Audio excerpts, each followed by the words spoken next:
بنبدأ الملخص مع شيا بنت بتعتني بطفلة صغيرة اسمها يوان وهي بتدور عليها بتقابل شاب غني اسمه وانغ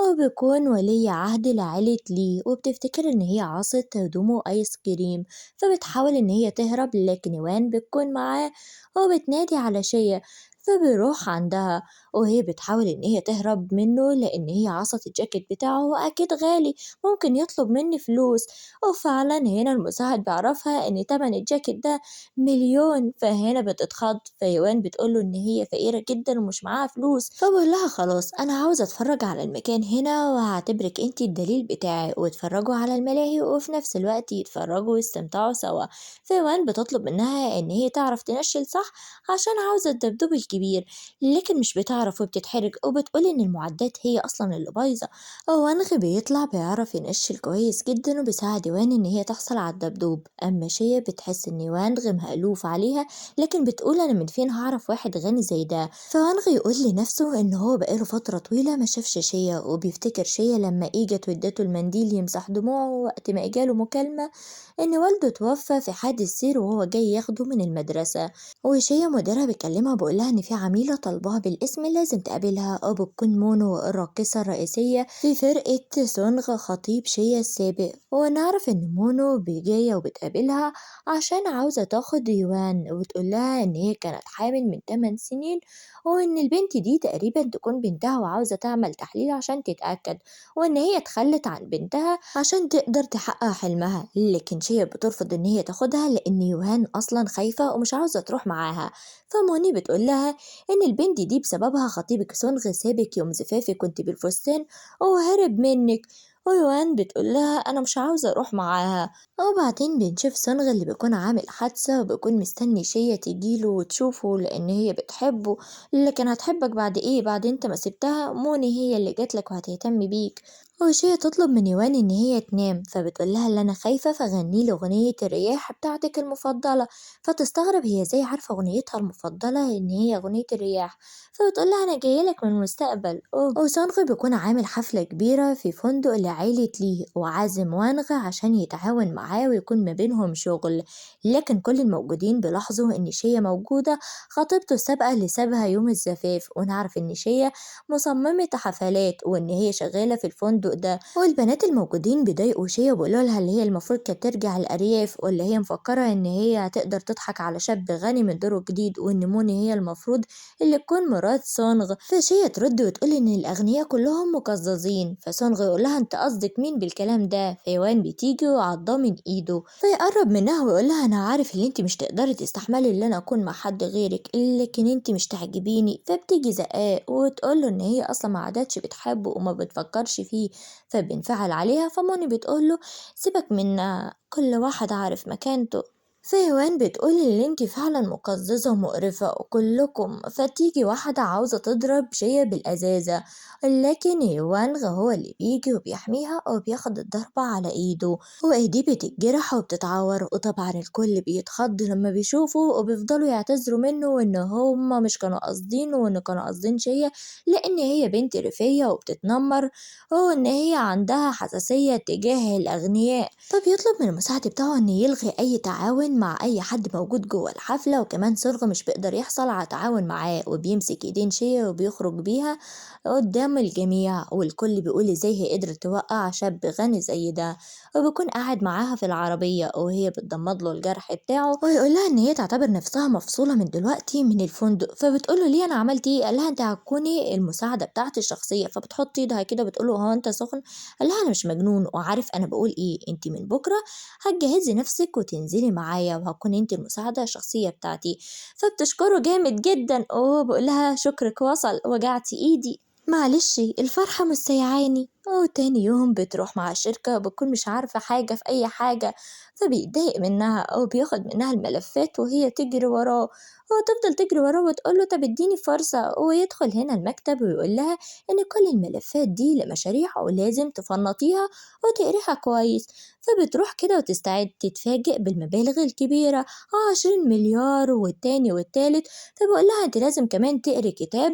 القانون المدني وده لازم تحفظيه صم ويا ويلي يا بختي هحفظ أكتر من 2000 ورقة وبعد يوم طويل في الشغل بتروح تلاقي والدتها وأخوها الصغير رجعوا من الأرياف وبيكونوا عاوزين يجوزوها لابن شيخ القرية، وده طبعا لأنه هيديهم مهر كبير جدا والمهر ده أولى بيه أخوها. فبتقولها يا أخويا مين؟ أخويا الفاشل مستحيل أعمل كده وأروح معاكوا وأتجوز. فأخوها يقولها انت لازم تسمعي كلامنا وإلا فتيجي إيوان موقعاه. وبعدها بيطلع صور لشيا وهي في أوضاع مش كويسة، وإن هما هيفضحوها وينشروا الصور دي. فبتقول لهم فعلا أنا لازم أخاف على نفسي، والصور دي بتكون بالذكاء الاصطناعي وبتدخل وبتجيب الشرشوبة وتهشهم بيها لعند لما تخرجهم برا الشقة. وأنغي بيطلب من شيا إن هي تيجي وراه عشان هيلفوا على المتاجر الخاصة بيه، لكن يتفاجئ بيوان طالعة من تحت ترابيزة المكتب وتقوله أنا هروح معاكم، اسكتي هتوديني في داهية هتفصل من الشغل. لكن بعد ما بيخلصوا بياخدها على قسم الملابس والأحذية وبيقول لها إن الكعب بتاعك ملاحظ كده من أول اليوم اللي هو مش مناسب خالص مع لبسك، وبيجيب لها كمية أحذية وملابس غير طبيعية. وفجأة وهم خارجين من المتجر بيحميها ويكون درع سندها لما العربية تطربش عليها مية، لأ ده أنا أفديكي، فتعالى يلا معايا البيت عشان مش تبرد وأجفف لك هدومك. لكن تتفاجئ بعضلاته وتتحرج وتجري، وبتكون قاعدة بتفكر فيه وسرحانة. فيوان بتقولها ايه اللي حصل معاكم؟ قوليلي. فتقولها أنا خجلانة وشي أحمر خالص كده ليه. وبعد ما بيغير هدومه بيقولها اللي أنا اللي هحضر العشاء لعندي لما الهدوم تنشف، وبيحضر ليهم كل الأصناف اللي موجودة في المطبخ كلها. خلصت الماهية بتاعتي. لكن فجأة سوانغ يجي ويخبط ويطلب منها إن هي تفتح له الباب وإن هو بحبها وإن انتي أكيد يا شيء بتحبيني لسه. فبتطلب منه إن هو يمشي وإن مفيش أي حاجة دلوقتي تربطهم ببعض، لكن بيكون معاه مفتاح الشقة وهي لسه كمان مغيرتش الكالون. فبتخاف إن هو يفتح الباب، لكن فجأة كانت هتقع وانغ يمسكها ويقفل الباب في وش سونغ، ويوان تسقف ومبسوطة. لكن سونغ بيكون قاعد عمال يتفرج على صورتها ومتضايق إن هي دلوقتي مع يوانغ وإن هي ما بقتش بتحبه فعلا زي ما هي بتقول. وموني لما تسأله مالك فيقولها إن هو متضايق بس عشان الشغل مش قادر يتعاون مع يوانغ. وفجأة أهل شيا بيجوا اللي بيطلبوا تعويض من سونغ لأن بنتهم فضلت معاه 8 سنين، فبقول لهم لازم تعتذر مني الأول وأنا أديكوا اللي انتوا عاوزينه. ويوان بتكون رسمة صورة وبتتمنى إن الصورة دي تكمل وتكون أسرة من 3 أفراد، لكن فجأة بتتخطف وشيا تطلع تفضل تدور عليها. بيجيلها مكالمة إن هي اتخطفت وعاوزين منها مبلغ 300 يوان. بتاخد المبلغ وبتروح على المكان اللي بيقولولها عليه. فجأة بتلاقي نفسها حد خبطها ووقعت وبتفتح عينيها وهي متكتفة وصنغ قدام عينيها. فصنغ بيكون مش قادر يستوعب إن شيا خلاص مش عادت بتحبه وإن هي داخلة في علاقة تانية مع وانغ زي ما هو حاطط في دماغه، وإن هي المفروض تكون ليه وإن هي ترجع معاه زي الأول وتكون في البيت قاعدة مستنياه لما هو يرجع. وبعد ما بيسيبوا يوان بتروح جارية على وانغ وهي عمالة تعيط وتقوله الحق شيا انقذها. فصنغ لما بيلاقي شيا إن هي رافضاه إن هي ترجع له فبقولها اللي انتي بتجري ورا الفلوس عشان كده بتبص لإيوانغ. وبعدها بيهدى وبيفك شيا وبطلب منها إن هي تسامحه، ولو عاوزة تضربه كمان تضربه، لكن هي بتقوله إن هي بتحس بالاشمئزاز لما بتقرب أصلا منه. وبتقوله إن هي مش عاوزة تشوفه تاني وبدها تمشي، لكن بتتفاجئ بأهلها موجودين وبيكونوا متفقين عليها عشان الفلوس، وهم اللي مساعدينه في كل حاجة وكمان بيساعدوه في إنه يخلي واحد يعتدي عليها وإنه يصورها كمان فيديو عشان يذلوها بيه. لكن في الوقت المناسب إيوانغ بيجي وبينقذها وبتفقد الوعي وبياخدها على بيته وبيجيب لها الدكتورة وبيطمنوا عليها. وبعد كده بيسمع يوان قاعدة جنبها وعمالة تعيط وبتناديها ماما، فبياخدها وبيقول لها عرفيني الحقيقة. فنعرف إن يوان جاي لوالدتها من المستقبل لأن شيا قبل كده توفت، وإن هي يوان بتحاول إن هي تخلي شيا مش تتجوز سونغ اللي بيكون والد يوان. فنعرف إن شيا في حياتها السابقة اتجوزت من سونغ وإن هي كانت غنية في الوقت ده وإن هي حملت في يوان، لكن اليوم اللي اجت تولد فيه سونغ مش كان جنبها وإن والدتها كانت صعبة جدا وحصل معاها شلل نصفي. وفي الوقت ده سونغ كان شايف شيا إن هي بقت عيبة عليه واتجوز من موني وكان عاوز ياخد كل فلوس شيا. فيوان بتكون عاوزة تخلي والدتها تتجوز من وانغ مش تتجوز من والدها سونغ عشان تقدر تعيش مبسوطة. وانغ يقرر اللي هو ينتقم من سونغ ويخليه على الحديدة وياخد كل اللي حالته. وهنا موني تقوله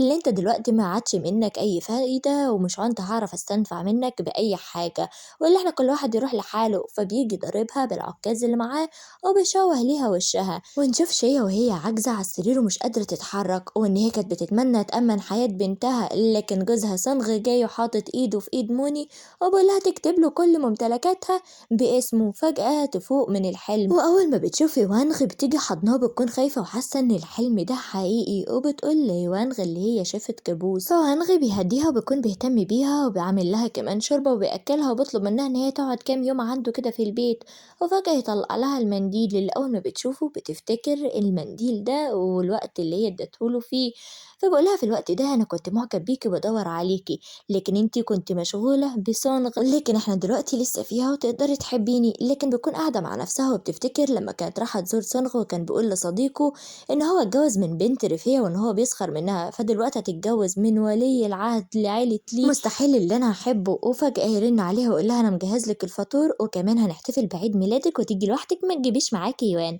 وبتكون قاعدة هي ويوان وبيفطروا، وإيوان بتقول لها إن هي بتحبها جدا وإن هي نفسها تشوفها مبسوطة مع العم يوانغ ويتجوزوا.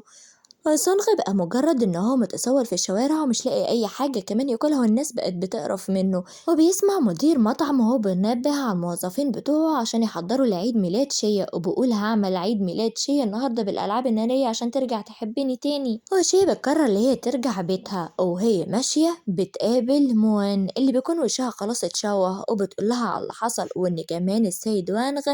رفض إن هي تفضل في الصين وإن هي هتسافر، وبتقول لها إن أنا خسرت كل حاجة وأتمنى تكوني مبسوطة. فبنعرف بقى إن هما كانوا أصدقاء من الطفولة وإن كان في حرامي عاوز يسرق موان، لكن شيا إجت وأنقذتها منه وخدت أكل كمان، كانت قاعدة بتأكلها وبتنبه عليها اللي هي ما تروحش معاه تاني في أي حتة ولا تسمع كلامه لو شافته تاني، لكن هي ما سمعتش كلامها وقالت لها أنا بكرة هبقى أحسن منك، وقطعت علاقتها بيها من بعد اليوم ده. وشيا بقت مجرد عدوة ليها، وبتطلب هنا من شيا إن هي تخليها تتكلم مع عوان على انفراد، وبتسألها لو هي فعلا بنتها اللي سابتها من 8 سنين، فبتقولها أنا مش بنتك اللي انتي سبتيها، أنا واحدة غيرها. فبتضحك وتقولها إن شيا أم كويسة وهتهتم بيكي، وبتسيبها وبتسافر. ويوانغ بيبعت لشيا العنوان وبينبه عليها إن هي ما تتأخرش، وبنشوف سونغ اللي بيكون جايب كمية ألعاب نارية كبيرة جدا عشان يحتفل، لكن هنا شيا بتستقبل رسالة وبتكون أصلا مترددة إن هي تقابله، مش عاوزة تدخل في علاقة مع واحد غني لأنه هيسخر منها في الآخر. ويوان بتقنعها إن هي لازم تروح تقابله وإن هي كده بتظلمه، فبتروح تلاقي إن النار ماسكة المكان كله في المطعم وعربية يوانغ جنب المطعم كمان، وبتخاف إن هو يكون جوه وبتفضل تنادي عليه، لكن هنا بتفتكر شيا قررت اللي هي تتخلص من مو وسونغ عشان كانوا على طول بيعذبوا بنتها وإن هما كانوا هيخلوا حياتها جحيم، فقررت اللي هي تشعل النار في كل مكان. وبتفتكر لما كانت النار شعلة في كل مكان وبنتها واقفة عمالة تصرخ، وكمان يوانغي كان موجود وبيحاول إن هو ينقذها ومش قدر إن هو ينقذها، وفجأة بتكون فاقت ومش عارفة إيه اللي بيحصل معاها ولا بتفتكر إيه، وبتنادي على يوانغ بتقوله أرجوك تكون عايش عشان تكون معايا ونتجوز. وفجأة تلاقيه جاي من وراها وبتروح عليه جري وبتحضنه، فبقول لها انت كنت بتقولي ايه؟ بتقولي لو انا عايش هنتجوز ونكون سوا. فبتكون محروجة ومكسوفة وشها بيحمر وبيجي بايسها، وبعد ما بيروحوا البيت بنشوف سنغ وان هو تم القبض عليه. اما شيا بتكون لسه لعند دلوقتي ما عرفتش اي حاجة عن ماضيها ومش عارفة ايه الافكار اللي بتيجي في دماغها والذكريات دي، ولا يوان ولا وانغ بيقولوا لها اي حاجة، لكن وانغ بيقرر خلاص ان هم هيتجوزوا في اسرع وقت، وبيقول ليوان ان كده مهمتك قربت تخلص، فبتقوله خلي بالك من ماما وخليها على طول سعيدة. وبعدين بيؤمر المساعد بتاعه انه ينقله حاجات شيا ويوان لبيته عشان هيعيشوا معاه، لكن يوان بتلاحظ ان ايديها بقت بتظهر فيها علامات بتبيض وان هي كده خلاص وقتها هينتهي، وبتتمنى ان هي تحضر حفلة زفاف والدتها على يوانغ، وبتكون حزينة جدا إن هي خلاص هتسيب والدتها، وبتبصلها وهي حزينة وبتقول أتمنى إني كنت أفضل على طول معاكي، لكن وقتي خلاص قرب يخلص، وبتلبس على طول الجوانتي في إيديها عشان والدتها مش تلاحظ العلامات اللي بتظهر على إيديها. وبعدين بتروح هي وانغ عشان تقيس فستان الزفاف، وبتكون جميلة جدا شبه الأميرات، وانغ بيكون مسحور بجمالها وتايه فيه. وبنشوفهم يوم حفلة الزفاف ويان بتحضر حفلة زفاف والدتها، ووالدتها بتكون لسه برضو مش عارفة الحقيقة والكاهن بيقول الوعود، وكمان وانغي بوعدها إنه هيفضل على طول بيحبها وبيحميها، وهيخلي الابتسامة مش تفارق وشها أبدا. وبعد ما الاتنين بيلبسوا الخواتم، إيوان خلاص إجا ميعادها ولازم ترحل، لكن جاية بتكون مع حبيبها ومش بتاخد بالها إلا فجأة بتلاقي إيوان مش موجودة، فبتلاقي علبة موجود فيها سلسلة وكمان كارت بتودعها فيه وبتقولها ماما، فبتفتكر لما كانت عاجزة وبنتها إيوان كان نفسها تروح حصة الرسم، وإن هي مش كانت قادرة تقدم ليها احتياجاتها لأن صنغي كان مانع عنها كل حاجة وكان بيعذبها، ومش كانت قادرة إن هي تخليها مبسوطة، وكانت بتقولها أنا ليه بيحصل معايا كده وليه بابا بيكرهني، فكانت بتعتذر منها وكمان بتديها بطاقة الائتمان عشان تقدر تشتري أي حاجة هي نفسها فيها، وبتعرف إن دي كانت بنتها وفعلا كان جايلها من المستقبل، وإن هي خلاص مش عادة هتشوفها إلا قدام في المستقبل. وبكده نكون خلصنا ملخصنا، أتمنى اللي هو يكون عجبكم، استنوني في ملخصات تانية كتيرة أحلى، بس ما تنسوش تعملوا لايك وكومنت وكمان اشتراك وتفعيل الجرس عشان يوصلكم مني كل جديد. مع السلامة.